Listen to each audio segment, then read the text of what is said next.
তারপরে আমরা পুজো টুজো দেখে এসে এখানে বাইরে বসেছিলাম, কারণ কি সেদিন ছিল প্রচণ্ডই গরম। বাইরে প্রায় অনেকক্ষণ ধরে আমরা বসেছিলাম, সবাই মিলে ফোন ঘাটছিলাম। আর এই যে পুচকিটাকে দেখছো না, ও দারুণ সুন্দর আবৃত্তি করে, আর এই বয়সে ও অনেক পুরস্কার পেয়েছে, মানে ফার্স্ট হয়েছে আবৃত্তিতে। তাই ওকে বলছিলাম যে একটা আবৃত্তি করতে, আর ও কিছুতেই করতে চাইছিল না।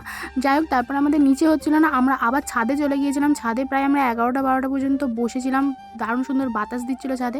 তো বসে বসে ফোন ঘাটছিলাম, গল্প করছিলাম, এই আর কি। তারপরে রাতটা কেটে গেল ওইভাবেই, ঘুমিয়ে পড়েছিলাম। তারপর এবার পরের দিন সকালে এখানে ঠাকুর এসেছে, মানে মা এসেছেন সবার বাড়িতে বাড়িতে, এখানে আশীর্বাদ করছে। আর এখানে দেখছিলাম আর কি সবার বাড়িতে বাড়িতে যাচ্ছেন, আশীর্বাদ করছেন, এখানে পুরোহিতরা সবাই এসেছে। আর তারপরে এখানে সমস্ত বাজনাগুলোও আসছিল আস্তে আস্তে, এই যে ঢাক, মেয়েরা ঢাক বাজাচ্ছিল, আরও যা যা সব বাজনা হয়েছিল ওগুলোও আসছিল পরপর একটা একটা করে।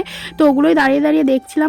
তারপর আমি একটু ছাদে বসেছিলাম, দিয়ে ওখানে আমার বোনপো আবার আইসক্রিম দিয়ে গেলো, বসে বসে আইসক্রিম খাচ্ছিলাম। আর দিনটা এভাবেই কেটে গেল। দেখা হচ্ছে পরে মিনি ব্লগে, টাটা।